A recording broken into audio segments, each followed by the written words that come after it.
Hi ಎಲ್ರಿಗೂ welcome back to my channel Vani Pradeep Kumar. ಎಲ್ಲರೂ ಹೇಗಿದ್ದೀರಾ? ಎಲ್ಲರೂ ಸಂತೋಷವಾಗಿ ಆರೋಗ್ಯವಾಗಿದ್ದೀರಾ ಅಂತ ಅಂದ್ಕೊಳ್ತೀನಿ. ನಾವು ಕೂಡ ತುಂಬ ಚೆನ್ನಾಗಿದ್ದೀವಿ. ತುಂಬ ಗ್ಯಾಪ್ ಆಯಿತು ಅಂತ ಅನಿಸುತ್ತೆ, ವ್ಲಾಗೇ ಮಾಡಿಲ್ಲ. ಇವತ್ತೊಂದು ಸ್ಪೆಷಲ್ ಇವೆಂಟ್ ಇದೆ ಮನೇಲಿ. ಏನು ಅಂತ ಹೇಳಿದ್ರೆ ಪಾಪುಗೆ ಕಿವಿ ಚುಚ್ಚಿಸ್ಬೇಕು. ಸೊ ಹಂಗಾಗಿ ಮನೇಲಿ ಸ್ವಲ್ಪ ಎಲ್ಲ ಡೆಕೋರ್ ಮಾಡಿ ರೆಡಿ ಮಾಡೋಣ ಅಂತ ಅಂದ್ಕೊಂಡಿದ್ದೀನಿ. ಏನಾಗ್ಬಿಟ್ಟಿತ್ತು ಅಂತ ಹೇಳಿದ್ರೆ ನನ್ನ ಫೋನಿನ ಸ್ಟೋರೇಜ್ ಸ್ವಲ್ಪ ಫುಲ್ ಹೆವಿಯಾಗಿ ಹೋಗ್ಬಿಟ್ಟಿತ್ತು. ವ್ಲಾಗ್ ಎಲ್ಲ ಮಾಡೋಕ್ಕೆ ಆಗ್ತಾ ಇರಲಿಲ್ಲ. ಹಂಗಾಗಿ ಸ್ವಲ್ಪ ಎಲ್ಲ ವ್ಲಾಗ್ಸು ಫುಲ್ ಡಿಲೇ ಆಗೋಯಿತು. ಇನ್ನು ಸರಿ, ಇವಾಗ ಸಂಜೆಗೆ ಎಲ್ಲನೂ ರೆಡಿ ಮಾಡ್ಕೋಬೇಕು. ಕಿವಿ ಚುಚ್ಚೋರ್ಗೂ ಹೇಳಿ ಬಂದಿದ್ದಾಗಿದೆ. ಸೊ ಎಲ್ಲ ಪ್ರಿಪ್ರೇಷನ್ಸ್ ಎಲ್ಲ ನಡೀತಾ ಇದೆ.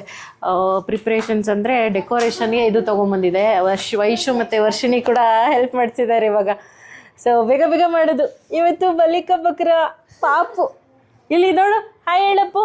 ನೀನು ಚೆನ್ನಾಗಿ ರೆಡಿ ಮಾಡಿಬಿಟ್ಟು ಕಿವಿ ಚುಚ್ಚಿಸಿ ಅಳಿಸೋದು. ಹಾಯ್ ಹತ್ರ ತಗೊಂಬ. ಹಾಯ್ ಹಾಯ್ ಫ್ರೆಂಡ್ಸ್ ಎಲ್ರಿಗೂ ಹಾಯ್ ಹಾಯ್. ಮಮ್ಮಿ ಕಿವಿ ಚುಚ್ಚಿಸ್ತಾರೆ ಇವತ್ತು ನನಗೆ. ಹೌದು, ನಾನು ಹೇಗೆ ಕಾಣಿಸ್ತಾ ಇದ್ದೀನಿ? ನಿಂತ್ಕೋ. ನಾನು ಹೇಗೆ ಕಾಣಿಸ್ತಾ ಇದ್ದೀನಿ ಕೇಳು. ಬೇಗ ಕಿವಿ ಚುಚ್ಚಿಸ್ಕೋತೀಯಾ? ಸೊ ಅಲ್ಲಿಂದ 3 ಮಂತ್ಸಿಂದ ಚುಚ್ಚಿಸ್ಬೇಕು ಅಂತ ಹೇಳ್ಬಿಟ್ಟು ಇಲ್ಲಿವರೆಗೂ ಬಂದಿದೆ. ಇನ್ನು ಬೇಗ ಬೇಗ ಇವಾಗ ಚುಚ್ಚಿಸ್ಬಿಟ್ರೆ ಮುಗ್ದಾಯ್ತು ಅಲ್ವಾ? ಮಲ್ಕೊ ಅಂದರೆ ಮಲ್ಕೊಳಕ್ಕೆ ರೆಡಿ ಇಲ್ಲ. ಅವ್ನು ಮಲ್ಕೊಂಡ್ರೆ ಬೇಗ ಇದೆಲ್ಲ ಪ್ರಿಪೇರ್ ಮಾಡ್ಕೋಬೋದು. ಇನ್ನೇನು ಮಾಡೋಕ್ಕಾಗತ್ತೆ, ಮಲಗಿಲ್ಲ ಅಂತ ಅಂದರೆ ಆಟಾಡ್ತಾ ಇರಲಿ ಒಂದು ಕಡೆ, ನಾವು ಒಂದು ಕಡೆಗೆಲ್ಲ ಪ್ರಿಪೇರ್ ಮಾಡ್ಕೊಂಬಿಡೋಣ, ರೆಡಿ ಮಾಡ್ಕೊಂಡ್ಬಿಡೋಣ. Okay okay. ಮಕ್ಕಳಿಗೆ ಕಿವಿ ಚುಚ್ಚಿಸುವಂಥ ಶಾಸ್ತ್ರನ 3 ತಿಂಗಳಲ್ಲೇ ಮಾಡ್ತಾರೆ. ಸೊ ನಾನು 1.5 ತಿಂಗಳು 2 ತಿಂಗಳಿಗೆ ಬಂದುಬಿಟ್ಟ. ಸೊ ಹಾಗಾಗಿ ಅದು ಯಾಕೆ ಡಿಲೇ ಆಯಿತು ಅಂತ ಗೊತ್ತಿಲ್ಲ. ಈ ಪಾಪುದೆಲ್ಲ ಡಿಲೇ ಆಗ್ತಾನೆ ಬಂತು. ಮೇ ಬಿ ನಾವು ಸ್ವಲ್ಪ ನೆಗ್ಲೆಕ್ಟ್ ಮಾಡಿದ್ವಿ ಅಂತ ಅನಿಸುತ್ತೆ. ಏನು ಪರವಾಗಿಲ್ಲ, ಲಾಸ್ಟ್ ಮಂತೇ ಚುಚ್ಸೋಣ ಅಂತ ಅಂದ್ಕೊಂಡೆ. ಲಾಸ್ಟ್ ಮಂತು ಇದು ಆಷಾಢ ಬೇರೆ ಇತ್ತಲ್ವ, ಸೊ ನಡೀತಾ ಇತ್ತು. ಇವಾಗ ಶ್ರಾವಣ ಬೇರೆ ಶುರು ಆಯ್ತಲ್ವ, ಒಳ್ಳೆ ದಿನ ನೋಡ್ಕೊಂಡು ಒಂದಿನ ಚುಚ್ಸೋದಾಯಿತು ಅಂತ ಹೇಳ್ಬಿಟ್ಟು ಎಲ್ಲನೂ ರೆಡಿ ಮಾಡ್ಕೊಳ್ತಾ ಇದ್ದೀವಿ. ನಾನು ಅಂದ್ಕೊಂಡೆ ಮನೇಲೇ ಚುಚ್ಚಿಸ್ಬಿಡೋಣ, ಮನೆಗೆ ಏನೇನು ಬೇಕೋ ಡೆಕೋರ್ ಎಲ್ಲ ಮಾಡಬೇಕಲ್ವ. ಸೊ ಹಂಗಾಗಿ ನಿನ್ನೆ ಸುಂಕದಕಟ್ಟೆ ಹೋಗಿದ್ವಿ. ಅಲ್ಲಿ ಹೋದಾಗ ನಾನು ಮತ್ತು ವೈಶು ಇಬ್ಬರೂ ಹೋಗಿದ್ವಿ. ಇಬ್ಬರು ಹುಡುಗರು ಕರ್ಕೊಂಡು. ನನ್ನ ಹಸ್ಬೆಂಡು ಅವ್ರು ಹೇಳಿದ್ರು ನಾಳೆ ಮಾಡಿಬಿಡೋಣಮ್ಮ, ಇರ್ತೀನಿ ತಗೋ ಸೋಮವಾರ ಅಂತ ಹೇಳಿದ್ರು. ಸರಿ ಆಯಿತು ಬಿಡು, ಎಲ್ಲ ಅರೇಂಜ್ ಮಾಡ್ಕೊಂಡು ಬಿಡೋಣ ಅಂತ ಹೇಳ್ಬಿಟ್ಟು ನಾವು ಎಲ್ಲ ಅರೇಂಜ್ ಮಾಡ್ಕೋತಾ ಇದ್ವಿ. ಅಷ್ಟರಲ್ಲಿ ಇಲ್ಲ, ನಾನು ಊರಿಗೆ ಹೋಗಬೇಕು, ಅರ್ಜೆಂಟ್ ಕೆಲಸ ಬಂದುಬಿಟ್ಟೆ, ಸೈಟ್ ವಿಸಿಟ್ ಮಾಡಲೇಬೇಕು ಅಂತ ಹೇಳ್ಬಿಟ್ಟು ಮತ್ತು ದಾವಣಗೆರೆ ಕಡೆಗೆ ಹೋದರು. ಸರಿ, ಅವ್ರಿಲ್ಲದೆ ಇನ್ನೇನು ಮಾಡೋಕ್ಕಾಗುತ್ತೆ, ನಾನಾದ್ರೂ ಒಬ್ಳೆ ಅಂತ ಹೇಳ್ಬಿಟ್ಟು ನಾನು ಸರಿ ಇನ್ನೇನು ಮಾಡೋದು. ಮತ್ತು ಭಾನುವಾರ ಅಥವಾ ಗುರುವಾರ ಚುಚ್ಚಿಸ್ತಾರಲ್ವ ಕಿವಿ, ಹಾಗಾಗಿ ಗುರುವಾರಕ್ಕೆ ಮತ್ತೆ ಪೋಸ್ಟ್ಪೋನ್ ಮಾಡಿದ್ರೆ ಆಯಿತು ಅಂತ ಹೇಳ್ಬಿಟ್ಟು ನಾನು ಸುಮ್ಮನೆ ಇದ್ದೆ. 11 o'clockವರೆಗೂ ಸೈಲೆಂಟ್, ನಾನು ಸುಮ್ಮನೆ ಇದ್ದೆ, ಏನು ಮಾಡೋಕ್ಕಾಗತ್ತೆ ಅಂತ ಹೇಳ್ಬಿಟ್ಟು. ಅದಾದಮೇಲೆ ಅಂದರು ಸರಿ ಕಿವಿ ಚುಚ್ಚೋಕೆ ಬರ್ತಾರಂತ ಅವರು ಆಚಾರ್ಯರು ಅಂತ ಹೇಳಿದರು. ಇಲ್ಲ ಬರ್ತಾರೆ, ನಾವೇನು ಕರೆದ್ರೆ 1 hourಗೆಲ್ಲ ಬರ್ತಾರಂತೆ ಅಂತ ಹೇಳಿದೆ. ಅದಕ್ಕೆ ಅವ್ರು ಹೇಳಿದರು ಸರಿ ಆಯಿತು ಹೇಳಿಬಿಡು, ಸಂಜೆಗೆ 4 ಗಂಟೆ ಅಷ್ಟರೊಳಗೆ ಬರ್ತೀನಿ ಅಂತ. ಸೊ ಹಂಗಾಗಿ ಸರಿ ಇನ್ನೇನು ಡಿಲೇ ಮಾಡೋದೇ ಬೇಡ, ಮತ್ತು ಗುರುವಾರ ಹೆಂಗೆ ಬರುತ್ತೆ ಏನು ಗೊತ್ತಿಲ್ಲ, ಮತ್ತು ಯಾವಾಗ ಹಿಂಗೆ ಬ್ಯುಸಿ ಆಗಿಬಿಡ್ತಾರೆ ಅಂತ ಮಾಡೇ ಬಿಡೋಣ ಅಂತ ಹೇಳ್ಬಿಟ್ಟು ಆಲ್ಮೋಸ್ಟ್ ನಾವೀಗ ಡೆಕೋರ್ ಮಾಡ್ತಾ ಇದ್ದೀವಲ್ವ, 1.5-2 ಗಂಟೆ ಸುಮಾರು ಆಗಿದೆ. 2 ಗಂಟೆಯಿಂದ ಆಲ್ಮೋಸ್ಟ್ ಪಾಪು ಮಲ್ಕೋತಾನೆ ಇರಲಿಲ್ಲ, ನಾನು ಕೈ ಬಿಟ್ಟಿರ್ತಾನೆ ಇರಲಿಲ್ಲ. ಸ್ವಲ್ಪ ಹೊತ್ತು ವೈಶು ಎತ್ಕೊಂಡ್ಲು, ಸ್ವಲ್ಪ ಹೊತ್ತು ವರ್ಷಿಣಿ ಎತ್ಕೊಂಡ್ಲು. ನಾನು ಈ ಥರ ಸ್ವಲ್ಪ ತೋರಿಸ್ಕೊಡ್ತಾ ಇದ್ದೀನಿ ಅವ್ರಿಗೆ, ಈ ಥರ ಮಾಡಿ ಅಂತ ಹೇಳ್ಬಿಟ್ಟು. ಸೊ ಅದಾದಮೇಲೆ ಮಕ್ಕಳೇನೆ ಶುರು ಮಾಡಿಕೊಂಡ್ರು, ಗೊತ್ತಾಗ್ಬಿಡ್ತಲ್ವ ಅವ್ರಿಗೇನೆ ಈ ಥರ ಮಾಡಬೇಕು ಅಂತ ಕಾನ್ಸೆಪ್ಟು. ಈಗಿನ ಮಕ್ಕಳು ಏನೂ ಹೇಳ್ಕೊಡಂಗಿಲ್ಲ ಗೊತ್ತಾ, ಎಷ್ಟು ಚೆನ್ನಾಗಿ ಮಾಡ್ತಾರೆ ಅಂದರೆ ಮಕ್ಕಳು. ನನಗೆ ಅನ್ನಿಸ್ತು ಎಷ್ಟು ಚೆನ್ನಾಗಿ ಮಾಡಿದ್ದಾರೆ ಇವರೆಲ್ಲ ಅಂತ ಹೇಳ್ಬಿಟ್ಟು ಅದನ್ನು ಚೆನ್ನಾಗಿ ಡಬಲ್ ಟೇಪ್ ಹಾಕಿದ್ದೀನಿ, ಎಲ್ಲ ಕಡೆಗೂ ಹಾಕಿಲ್ಲ, ಇಲ್ಲಾಂದರೆ ಗೋಡೆ ಹಾಳಾಗ್ಬಿಡುತ್ತೆ. 4 ಸೈಡಿಗೆ ಮಾತ್ರನೇ. ನಾನು ಮೊದಲು 4 ತೊಗೊಂಬಂದ್ವಿ, ನಿನ್ನೆ ಬರ್ತಾ ನಾವು ಸಾಕಾಗತ್ತೆ ಅಂತ 4 ಆದರೆ ಅಂತ ಹೇಳ್ಬಿಟ್ಟು ತೊಗೊಂಬಂದ್ವಿ. ಸಂಜೆ ಬೇರೆ ಹೋಗಿದ್ವಲ್ವ, ಸರಿ ಗೊತ್ತಾಗ್ಲೂ ಇಲ್ಲ. ನಾನು ಏನಕ್ಕೂ ಪ್ರೀ ಪ್ಲ್ಯಾನೇ ಮಾಡಲ್ಲಪ್ಪ. ಒಬ್ಬೊಬ್ಬರಿಲ್ಲ ಎಷ್ಟು ಚೆನ್ನಾಗಿ ಪ್ರೀ ಪ್ಲ್ಯಾನ್ ಮಾಡ್ತಾರೆ ಗೊತ್ತಾ. ನನ್ನ ಹಸ್ಬೆಂಡ್ ಯಾವಾಗಲೂ ಹೇಳ್ತಾ ಇರ್ತಾರೆ, ಗಡ್ಡಕ್ಕೆ ಬೆಂಕಿ ಹತ್ತಾಗ ಬಾವಿ ತೋಡ್ತಾರೆ ಅಂತ ಅಂತಾರಲ್ಲ, ಆ ಥರ ನೋಡು ನೀನು ಅಂತ ಹೇಳ್ಬಿಟ್ಟು. ಅದೇನೋ ಫೈನಲ್ ಕೊನೆ ಟೈಮಲ್ಲಿ ನಾನು ಈ ಥರ ಎಲ್ಲ ಪ್ರಿಪ್ರೇಷನ್ಸ್ ಇಟ್ಕೊಂಡು ಬಿಡ್ತೀನಿ. ಅಟ್ಲೀಸ್ಟ್ 2 ದಿನ ವಾರ ಏನೂ ಇಲ್ಲ. ಸೊ ನನಗೂ ಅನ್ನಿಸ್ತಾ ಇರುತ್ತೆ ಯಾವಾಗ್ಲೂ ಅಷ್ಟೇ, ಸ್ವಲ್ಪ ಪ್ರಿಪೇರ್ ಮಾಡ್ಕೋಬೇಕು, ಯಾವಾಗ್ಲೂ ಪ್ರಿಪೇರಿಂಗ್ ಆಗಿರಬೇಕು. ಅಂತ. ಬಟ್ ಏನು ಮಾಡ್ತೀರಾ, ಹುಟ್ಟುಗುಣ ಅನ್ನೋ ಥರ ಬಂದುಬಿಟ್ಟಿದೆ ನನಗೆ ಅದೀಗ. ಕೊನೆಯ ಟೈಮಲ್ಲಿ ಮಾಡ್ತೀನಿ, ಎಲ್ಲ ಕೆಲಸನೂ ಮಾಡ್ತೀನಿ, ಆದರೆ ಲಾಸ್ಟ್ ಫೈನಲ್ ಕೊನೆಯ ಟೈಮಲ್ಲಿ ಅನ್ನೋ ಥರ. ಮೊದಲು ಒಂದು 6 ಥರ್ಮಾಕೋಲ್ ಶೀಟ್ನ ತೊಗೊಂಡಿದ್ದೀನಿ, ಅದಕ್ಕೆ ಸ್ವಲ್ಪ ಸ್ವಲ್ಪ ಹಿಂದ್ಗಡೆ ಡಬಲ್ ಟೇಪ್ನ ಹಾಕಿ ಅಂಟಿಸಿರೋದು. ಅದಾದಮೇಲೆ ಇವಾಗ ಬನಾನಾ ಲೀಫ್, ಬಾಳೆ ಎಲೆ ಬರುತ್ತಲ್ವ, ಅದಕ್ಕೆ ಗುಂಡ್ಪಿನ್ ತೊಗೊಂಬಂದಿದ್ದೆ. ಬಾಳೆ ಎಲೆ ಈ ವರಮಹಾಲಕ್ಷ್ಮಿ ಹಬ್ಬ ಬೇರೆ ಅಲ್ವಾ, ವರಮಹಾಲಕ್ಷ್ಮಿ ಏನೋ 20 ರೂಪಾಯಿಗೆ ಒಂದು ಎಲೆ ಇತ್ತಂತೆ. ಇವಾಗ ವರಮಹಾಲಕ್ಷ್ಮಿ ಮುಗೀತಲ್ವ, ಮೊದಲನೇ ವಾರದ್ದು 10 ರೂಪಾಯಿಗೆ ಒಂದು ಎಲೆ ಅಂತ ಹೇಳಿದರು. ಸರಿ ಒಂದು 20 ಕೊಡಿ ಅಂತ ಹೇಳ್ಬಿಟ್ಟು ಇಸ್ಕೊಂಡು ಬಂದಿದ್ದೆ. ಅದು ಒಂದು 20 ಶಾರ್ಟೇಜ್ ಆಗಿಬಿಡ್ತು. ನಾವು ಇನ್ನೂ ಸ್ವಲ್ಪ ಬ್ರಾಡಾಗಿ ಮಾಡಿದ್ವಲ್ವ ಡೆಕೋರಿಗೆ, ಸೊ 20 ಶಾರ್ಟೇಜ್ ಆಗಿಬಿಡ್ತು. ಸರಿ 20 ತೊಗೊಂಬಂದಿದ್ದೀವಿ, ಅದನ್ನೇ ಅಂಟಿಸ್ ನೋಡೋಣ ಅಂತ ಹೇಳ್ಬಿಟ್ಟು ಅರ್ಧಕ್ಕೂ ಆಗಲಿಲ್ಲ. ಇನ್ನೆಲ್ಲಿ ಹೋಗೋಕ್ಕಾಗತ್ತೆ, ನನ್ನ ಹಸ್ಬೆಂಡ್ ಬೇರೆ ಇಲ್ಲ, ಅವ್ರು ಇನ್ನೂ 4 ಗಂಟೆಗೆ ಬರ್ತಾರೆ, ಅರ್ಧ ಆಗಿಬಿಟ್ರೆ ಚೆನ್ನಾಗಿ ಕಾಣಿಸಲ್ವಲ್ಲ ಅಂತ ಭಯದಲ್ಲಿ ಬ್ಲಿಂಕಿಟ್ ನೋಡ್ತಾ ಇದ್ದೆ. ಸರಿ ಬ್ಲಿಂಕಿಟ್ಟಲ್ಲಿ ಅದು 5 ಪೀಸಿಂದು 2 10 ಪೀಸ್ ಬರೋ ಥರ ಅಷ್ಟೇ ಸ್ಟಾಕ್ ಇರೋದು ಒಬ್ಬೊಬ್ಬರಿಗೆ ಅನ್ನೋ ಥರ ಇತ್ತು. ಸರಿ ಅದಾದಮೇಲೆ ಟ್ರೈ ಮಾಡಿದೆ, 10 ಬಂತು ಅಷ್ಟೇ. ಅದಾದಮೇಲೆ ಇಲ್ಲ ಬರಲಿಲ್ಲ, ನೋಟಿಫೈ ಅಂತ ತೋರಿಸ್ತು, ಔಟ್ ಆಫ್ ಸ್ಟಾಕ್ ಅಂತ ತೋರಿಸ್ತು. ಆಮೇಲೆ ನನ್ನ ಹಸ್ಬೆಂಡ್ ಕೇಳಿದೆ, ನೋಡ್ತೀರಾ ಸಿಗುತ್ತಾ ನಮ್ಮ ಲೊಕೇಶನ್ಗೆ ಅಂತ, ಅದರಲ್ಲೂ ಔಟ್ ಆಫ್ ಸ್ಟಾಕ್ ಅಂತ ತೋರಿಸ್ತು. ಸರಿ ಅಷ್ಟರಲ್ಲಿ ತಿಂಡಿ ಮಾಡ್ಕೊಂಡು ಬಿಡೋಣ ಅಂತೇಳ್ಬಿಟ್ಟು ಎಲ್ರಿಗೂ ಹಸುವಾಗಿತ್ತು, ಹಾಗಾಗಿ ತಿಂಡಿ ರೆಡಿ ಮಾಡಿದ್ದೀನಿ. ಆ ಡೆಕೋರೇಷನ್ ಇಲ್ಲ ಅರ್ಧ ಎಲ್ಲ ಮುಗಿದಿದೆ. ನನಗೆ ಪಾಪು ಸ್ವಲ್ಪನೂ ಮಾಡೋಕ್ಕೆ ಬಿಟ್ಟಿಲ್ಲ. ವೈಷ್ಣವರ್ಷಿನೇ ಆಲ್ಮೋಸ್ಟ್ ಎಲ್ಲ ಕಂಪ್ಲೀಟ್ ಮಾಡಿದ್ದಾರೆ. ಹಸುವಾಗ್ತಿತ್ತು, ಯಾರೂ ಊಟ ಮಾಡಿರಲಿಲ್ಲ, ಟೈಮ್ ಆಗಿತ್ತು. ಹಾಗಾಗಿ ಬೇಗ ಚಿತ್ರಾನ್ನ ರೆಡಿ ಮಾಡಿಬಿಟ್ಟಿದ್ದೀನಿ. ಇವಾಗ ಊಟನ ಮುಗಿಸ್ಕೊಂಡು ಇದಿಷ್ಟು ಕಂಪ್ಲೀಟ್ ಮಾಡಿ ಮತ್ತೆ ರೆಡಿ ಆಗಬೇಕು. ಟೈಮ್ ಆಗ್ತಾ ಬಂತು, ಏನು ಮಾಡೋದು. ಚಿತ್ರಾನ್ನ ಹೆಂಗೆ ತಪ್ಪು, ಹೆಂಗೈತೆ ಚೆನ್ನಾಗೈತೆ ಚಿತ್ರಾನ್ನ ಚೆನ್ನಾಗೇ ಇರುತ್ತೆ. ತಿಂಡಿನೆಲ್ಲ ಮುಗಿಸ್ಕೊಂಡ್ವಿ. ಇನ್ನೊಂದು ಸ್ವಲ್ಪ ಅರ್ಧ ಆಯ್ತಲ್ವಾ, ಪಾಪುನು ಮಲ್ಕೊಂಡ್ಬಿಟ್ಟಿದ್ದ. ಬೇಗ ಇದೊಂದು ಸ್ವಲ್ಪ ಪ್ರಿಪೇರ್ ಮಾಡಿಬಿಟ್ಟು ವರ್ಷನಿಗೂ ಬೇಗ ರೆಡಿ ಆಗಿಬಿಟ್ಟು ಬರಬೇಕು ಅಂತ ಹೇಳ್ತಾ ಇದ್ದೆ. ಸರಿ ಅವರೇ ಮಾಡ್ತೀನಿ ಅಂತ ಹೇಳ್ತಾ ಇದ್ರು. ಸರಿ ನಾನು ಸ್ವಲ್ಪ ಮಾಡೋಣ ಅಂತ ಹೇಳ್ಬಿಟ್ಟು ಕೈ ಹಾಕ್ತಾ ಇದ್ದೆ. ಕಂಪ್ಲೀಟಾಗಿ ಮಕ್ಕಳೇ ಮಾಡ್ತಾ ಇದ್ದಾರೆ, ಅವ್ರಿಗೆ ಹೇಳಿದ್ದಷ್ಟೇ ಹಿಂಗೆ ಮಾಡಿ ಅಂತ ಹೇಳ್ಬಿಟ್ಟು. ವೈಶು ಮತ್ತು ವರ್ಷಿಣಿ ಖುಷಿ ಗುಂಡ್ಪಿನ್ ಕೊಡೋದಕ್ಕೆ ಹೆಲ್ಪ್ ಮಾಡ್ತಾ ಇದ್ದ. ಖುಷಿಗೆ ಎಷ್ಟು ಖುಷಿ ಗೊತ್ತಾ, ಈ ಥರ ಎಲ್ಲ ಮಾಡಿದ್ರೆ ಸಿಕ್ಕಾಪಟ್ಟೆ ಖುಷಿ. ಇನ್ವಾಲ್ವ್ಮೆಂಟ್ ಅಂತೂ ತುಂಬ ಚೆನ್ನಾಗಿ ಮಾಡ್ತಾನೆ. ಅಕ್ಕ ತಗೊಳ್ಳಿ ಗುಂಡ್ಪಿನ್ ತಗೊಳ್ಳಿ, ಅದು ತಗೊಳ್ಳಿ ಅಂತ ಹೇಳ್ಬಿಟ್ಟು ಕೊಡ್ತಾನೆ ಇದ್ದ. ಅದಾದಮೇಲೆ ಈ ಥರ ಫ್ಲವರ್ಸ್ ಇತ್ತು, ಈ ಥರ ಹಾರಗಳು ಈ ಥರ ಇದಾವೆ ನೋಡಿ. ಈ ಥರದ್ದು ಒಂದಿಷ್ಟು ನಮ್ಮ ಫ್ಯಾಕ್ಟ್ರಿ ಪೂಜೆಗೆ ಅಂತ ಹೇಳ್ಬಿಟ್ಟು ನನ್ನ ಹಸ್ಬೆಂಡ್ ತರಿಸಿ ಇಟ್ಟಿದ್ರು. ಅದು ಈ ಟೈಮಲ್ಲಿ ಹೆಲ್ಪ್ ಆಯಿತು. ನಾವು ಒಂದಿಷ್ಟು ಊರಲ್ಲೇ ಬಿಟ್ಟು ಬಂದುಬಿಟ್ಟಿದ್ದೀನಿ. ಎಷ್ಟೊಂದು ಡೆಕೋರ್ ಐಟಮ್ಸ್ ಎಲ್ಲ ಊರಲ್ಲೇ ಇದೆ, ಅದನ್ನು ಒಂದ್ಸಲ ತೊಗೊಂಡು ಬರ್ಬೇಕು. ನಾವು ಹೆಂಗೆ ಅಂತ ಹೇಳಿದ್ರೆ ಗಣೇಶ ಹಬ್ಬ ಎಲ್ಲ ಊರಲ್ಲೇ ಮಾಡೋದ್ರಿಂದ ಸೊ ಅಲ್ಲೊಂದಿಷ್ಟು ಇರುತ್ತೆ. ದಾವಣಗೆರೆ ಮನೇಲಿ ಅಲ್ಲೊಂದಿಷ್ಟು ಸಾಮಾನುಗಳೆಲ್ಲ ಇದೆ. ಸೊ ನೋಡಿ ಫೈನಲ್ಲಾಗಿ ಈ ಥರ ಕಾಣಿಸ್ತಾ ಇದೆ. ನನಗಂತೂ ಎಷ್ಟು ಇಷ್ಟ ಆಯಿತು ಗೊತ್ತಾ ಈ ಲುಕ್ಕು. ನಿಜವಾಗ್ಲೂ ಮನೇಲಿ ಏನಾದರೂ ಚಿಕ್ಕ ಪುಟ್ಟ ಫಂಕ್ಷನ್ಸು, ಮೆಹಂದಿ ಅಥವಾ ಹಳದಿ ಕಾರ್ಯಕ್ರಮಗಳಿಗೆ, ಯಾವುದಾದ್ರೂ ಪೂಜೆಗಳಿಗೆ ಆರಾಮಾಗಿ ಈ ಥರ ಈಸಿಯಾಗಿ ಮಾಡ್ಕೋಬೋದು. ಮಕ್ಕಳಿರೋದ್ರಿಂದ ಸ್ವಲ್ಪ ಕಷ್ಟ ಆಯಿತು, ದೊಡ್ಡವ್ರು ಯಾರಾದರೂ ಒಬ್ಬರಿದ್ರೂ ಆರಾಮಾಗಿ ಮಾಡ್ಕೊಂಡು ಬಿಡ್ಬೋದು. ಇನ್ನು ಡೆಕೋರೇಷನ್ ಎಲ್ಲ ಫುಲ್ ಕಂಪ್ಲೀಟ್ ಆಗಿದೆ. ನೋಡಿ ಹೇಗೆ ಕಾಣಿಸ್ತಾ ಇದೆ ಅಂತ, ತುಂಬ ಚೆನ್ನಾಗಿ ಕಾಣಿಸ್ತಾ ಇದೆ ಅಲ್ವಾ. ನನಗಂತೂ ತುಂಬ ಇಷ್ಟ ಆಯಿತು ಡೆಕೋರೇಷನ್ ಎಲ್ಲನೂ. ನನಗೆ ಜಾಸ್ತಿ ಮಾಡೋಕ್ಕೆ ಆಗಲಿಲ್ಲ, ಹುಡುಗರೇ ಎಲ್ಲ ಜೋಡಿಸ್ಬಿಟ್ಟು ಎಲ್ಲ ಅವರೇ ರೆಡಿ ಮಾಡಿದ್ರು. ನಾನು ಕೂಡ ಇವಾಗ ರೆಡಿ ಆಗಿದ್ದೀನಿ. ಈ ಥರ ಸ್ಯಾರಿ ಹಾಕ್ಕೊಂಡಿದ್ದೀನಿ. ತುಂಬ ಅಂದರೆ 5th ಮಂತ್ ಇತ್ತು ಅಂತ ಅನ್ಸುತ್ತೆ, ಬೇಬಿ ಇದ್ದ ಸೆಕೆಂಡು. ಅವ್ನು ಚಿಕ್ಕವನು ಅವಾಗ ಹಾಕ್ಕೊಂಡಿದ್ದು, ಮತ್ತೆ ಹಾಕ್ಕೊಂಡಿರಲಿಲ್ಲ, ಇವಾಗ ಹಾಕ್ಕೊಂಡಿದ್ದೀನಿ ನೋಡಿ. ಚೆನ್ನಾಗಿ ಕಾಣಿಸ್ತೈತವ ಖುಷಿ. ಏನು ಕಿವಿ ಚುಚ್ಚಬೇಕು ಇವತ್ತು ಪಾಪುಗೆ. ಖುಷಿ ಹೇಳ್ತಾ ಇದ್ದಾನೆ, ಅಮ್ಮ ಕಿವಿ ಚುಚ್ಚೋದು ಪಾಪುಗೆ ಅಂತ. ಸೊ ಇನ್ನು ಈ ಪೂಜೆಗೂ ಎಲ್ಲ ತಯಾರಿ ಆಗಿದೆ. ಅವ್ರಿಗೆ ಆಚಾರ್ಯ ಅವ್ರಿಗೆ ಇವಾಗ ಬರೋದಕ್ಕೆ ಹೇಳಿದ್ದೀನಿ. ಪಾಪು ಎದ್ದ ಪಾಪುನ ಒಂದು ರೆಡಿ ಮಾಡಿಸ್ಕೊಂಬಂದು ಬಿಲ್ಲ ಬಸಿ ನಾನು ಬರ್ತೀನಿ. ಚುಚ್ಚೋದು ಇವತ್ತು ಏನು ಕಾಟ ಕೊಡ್ತಾನೋ ನನಗೆ ರಾತ್ರಿ ಅಷ್ಟೇ. ಮತ್ತೆ ಅದೇನು ಕಾಟ ಕೊಡ್ತೀಯ ಇವತ್ತು ನನಗೆ? ಚುಚ್ಚೋಣಮ್ಮ. ನಿದ್ದೆಯಿಂದ ಇವಾಗ ಎದ್ದಿದ್ದಾನೆ. ಎದ್ದಾಗ ಸೈಲೆಂಟ್ ಇರ್ತಾನೆ. ಸ್ವಲ್ಪ ಏನು ಮಾತಾಡಲ್ಲ. ಯಾರು ಆಂಟಿ ಏನಪ್ಪ ನೋಡೋದು? ಆಂಟಿನ ಯಾರ್ಯಾರು ಗೊತ್ತಾ ನಿನಗೆ? ಅವರು ಗೊತ್ತು ಒಂದೊಂದ್ ಥರ ಆಡ್ತಾನೆ. ಒಂದೊಂದು ಡ್ರೆಸ್ ತೊಗೊಂಬಂದಿದ್ದಾರೆ, ಅದೊಂದು ಡ್ರೆಸ್ ಹಾಕಿ ರೆಡಿ ಮಾಡಿಸೋದು. ಏನೋ ನೋಡ್ತಾ ಇದ್ದ ನಾನು. ನೋಡಪ್ಪ ಏನು ನಿನಗೆ ಬಜ್ಜಿ, ನಿನಗೆ ರೆಡಿ ಮಾಡಿಸಿರೋದು. ಖುಷಿ ನೀನು ಇದೇ ಡ್ರೆಸ್ಸಾ?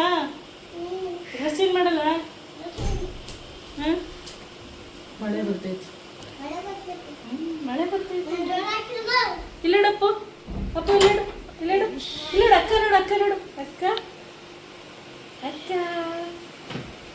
ಅಕ್ಕ ಅಕ್ಕ ಡ್ರೆಸ್ ಹಾಕ್ಸ್ಕೊಂಬರೋಣ. ನೋಡಿ ಹೇಗೆ ಕಾಣಿಸ್ತಾ ಇದ್ದಾನೆ ಪಾಪು ಅಂತ. ಹಾಯ್ ಮೇಡಮ್ಮ, ಹೇಗಿದೆ? ಜುಬ್ಬಾ ಪೈಜಾಮ್ ಥರ ತಗೊಂಬರ್ರಿ ಅಂದರೆ ಈ ಥರ ತಗೊಂಬಂದಿದ್ದಾರೆ, ವೈಟ್ ಆ್ಯಂಡ್ ವೈಟ್. ಹೇಗೆ ಕಾಣಿಸ್ತಾ ಇದೆ ಕೇಳು, ಹೇಗೆ ಕಾಣಿಸ್ತಾ ಇದ್ದೀನಿ ಹೇಳಿ. ರೆಡಿ ಪಾಪು. ನನ್ನ ಹಸ್ಬೆಂಡು ನೆನ್ನೆನೇ ಬಟ್ಟೆ ತೊಗೊಂಬರ್ರಿ ಅಂತ ಹೇಳಿದ್ದೆ, ಯಾವುದಾದ್ರೂ ಹೊಸ ಇವೆಂಟ್ಗೆ ಈ ಥರ ಹೊಸದಾಗಿ ಟ್ರೆಡಿಷ್ನಲ್ ಡ್ರೆಸ್ ಹೊಸ ತೊಗೊಂಡು ಬಂದರೆ ಚೆನ್ನಾಗಿರುತ್ತೆ ಅಂತೇಳ್ಬಿಟ್ಟು ಹೊಸದೇ ತೊಗೊಂಬರಕ್ಕೆ ಹೇಳಿದೆ. ನಾನು ಅವ್ರಿಗೆ ಜುಬ್ಬಾ ಪೈಜಾಮ್ ಥರ ಇದ್ದರೆ ಆ ಥರ ನೋಡಿ ಟ್ರೆಡಿಷ್ನಲಾಗಿ ಅದು ಒಂಥರ ಚೆನ್ನಾಗಿ ಕಾಣಿಸುತ್ತೆ ಅಂತ ಹೇಳಿದೆ. ಅಲ್ಲಿ ಹೋಗಿ ವೀಡಿಯೋ ಕಾಲ್ ಮಾಡಿದ್ರು, ಯಾಕೋ ಅಲ್ಲೆಲ್ಲ ಹುಡುಕಿದ್ರು ಸಿಕ್ಲಿಲ್ವಂತೆ ಹತ್ರದಲ್ಲಿರೋಂಥ ಸ್ಟೋರಲ್ಲಿ. ಸರಿ ಇನ್ನೇನು ಮಾಡೋಕ್ಕಾಗತ್ತೆ, ನಿಮ್ಗೆ ಯಾವ್ದು ಸಿಗುತ್ತೋ ಅದು ತೊಗೊಂಡು ಬನ್ನಿ ಅಂತ ಹೇಳಿದೆ. ಈ ಥರದ್ದು ಒಂದು ಶರ್ಟು ಮತ್ತು ಪಂಜೆ ಸೆಟ್ ಒಂದು ತೊಗೊಂಬಂದರು. ಅದಾದಮೇಲೆ ಇನ್ನೊಂದು ವೈಟ್ ಕಲರ್ ಜುಬ್ಬಾ ಪೈಜಾಮ್ ತೊಗೊಂಬಂದಿದ್ದಾರೆ. ಇಂಡಿಪೆಂಡೆನ್ಸ್ ಡೇಗೆ ಹಾಕೋತಾರಲ್ಲ ಆ ಥರ ವೈಟ್ ಕಲರ್ ಜುಬ್ಬಾ ಪೈಜಾಮ್, ಆದರೆ ಸ್ವಲ್ಪ ಗ್ಲಾಸಿ ಶೈನಿಂಗ್ ಇತ್ತು. ಅದು ಬಿಟ್ಟರೆ ಅದು ಹಂಗೆ ಪ್ಲೇನಾಗಿ ಕಾಣಿಸ್ತಾ ಇತ್ತು. ಹಂಗಾಗಿ ಬೇಡ ಅದು ಬೇಡ, ಇದನ್ನೇ ಹಾಕ್ಬಿಡೋಣ, ವೈಟ್ ಕಲರ್ ಶರ್ಟು ಪಂಚೆ ಹಾಕೋದು ಅಂತ ಹೇಳ್ಬಿಟ್ಟು ಇದನ್ನೇ ಹಾಕ್ತೆ. ಬಟ್ ಅವನಿಗೆ ಚೆನ್ನಾಗೇ ಕಾಣಿಸ್ತಾ ಇತ್ತು. ಪೂಜೆಗೆಲ್ಲ ಈ ಥರ ಔಟ್ಫಿಟ್ ಇದ್ದರೆ ಚೆನ್ನಾಗಿ ಕಾಣಿಸುತ್ತೆ ಅಂತ ಹೇಳ್ಬಿಟ್ಟು, ಇನ್ನು ಪೂಜೆಗೆ ಏನೇನು ಬೇಕೋ ಅದೆಲ್ಲ ಅಮ್ಮನ ಕೇಳಿದೆ, ಏನೇನು ಇಡಬೇಕು ಹೇಳಿ ಅಮ್ಮ ಅಂತ ಹೇಳ್ಬಿಟ್ಟು. ಅಮ್ಮ ಈ ಥರ ಕೊಬ್ಬರಿ ಬಟ್ಲು, ಅಕ್ಕಿ, ಉಡಕ್ಕಿ, ಅವ್ರದ್ದು ಏನೇನಿರುತ್ತೆ ಹಿಂಗೆ ತೆಂಗಿನಕಾಯಿ ಎಲ್ಲ ಇಟ್ಟು ರೆಡಿ ಮಾಡಮ್ಮ ಅಂತ ಹೇಳಿದರು. ಸರಿ ಆರತಿ ಎಲ್ಲ ಇಟ್ಟು ಹುಡುಗಿ ಏನೇನು ಬೇಕೋ ಅವ್ರಿಗೆ ಕಿವಿ ಚುಚ್ಚೋರಿಗೆಲ್ಲನೂ ಅದನ್ನು ಇಟ್ಬಿಟ್ಟು ಇನ್ನು ಇವಾಗ ಶಾಸ್ತ್ರನ ಶುರು ಮಾಡ್ತಾ ಇದ್ದಾರೆ ನೋಡಿ.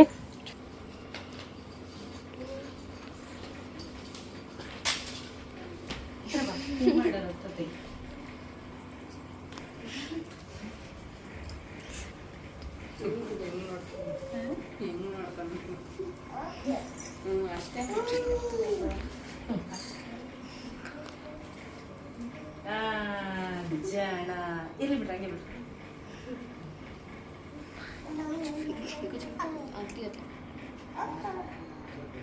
ಉಲ್ಟಾ ಉಲ್ಟಾ ಖುಷಿ ಸೈಡ್ ಬಾ. ಖುಷಿ ಈ ಕಡೆಗೆ ಬಾ.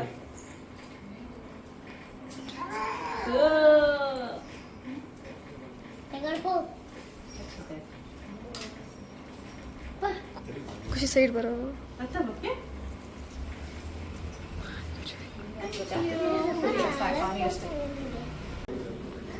ಅಪ್ಪ ಇಲ್ಲಡ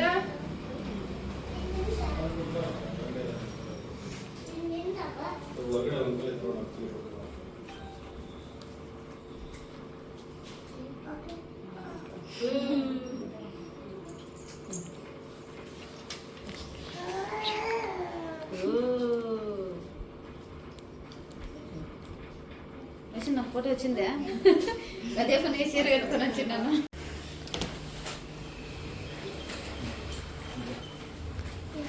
ನೋಡಿ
ಬೆಲ್ಲ ಅಲ್ಲ ಬೆಣ್ಣೆ.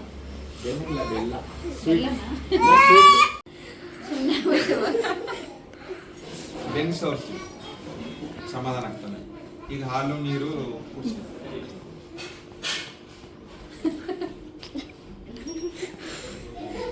ಮುಗಿತಪ್ಪು.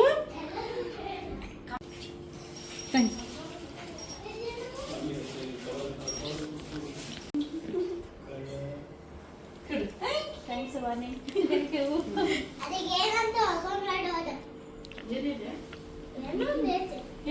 ಡೆಕೋರೇಷನ್ ಕ್ರೆಡಿಟ್ಸು ವೈಶು ಮತ್ತೆ ವರ್ಷಿಣಿಗೆ ಸೂಪರ್ ಆಗಿ ಮಾಡಿದ್ದೀರಪ್ಪಿ. Thank you so much. ಅವ್ರಿಬ್ಬರೇ ಮಾಡಿದ್ರ ವಾಣಿ? ಹಾಂ, ಥರ್ಮಕೋಲ್ ಸ್ವಲ್ಪ ಈ ಥರ ಎಲ್ಲ ಸ್ವಲ್ಪ ಸ್ವಲ್ಪ ಐಡಿಯಾ ಹಾಕ್ಕೊಟ್ಟೆ. ಆಮೇಲೆ ಕೆಳಗೆ ಒಂದು ಲೈನ್ ಹಾಕ್ಕೊಟ್ಟೆ ಅಷ್ಟೇ. ಕಂಪ್ಲೀಟಾಗಿ ಅವರೇ ಮಾಡಿರೋದು. ಹೌದು ಅಪ್ಪಾಜಿ, ನೀನು ಮಾಡಿದ್ಯಾ. Thank you thank you.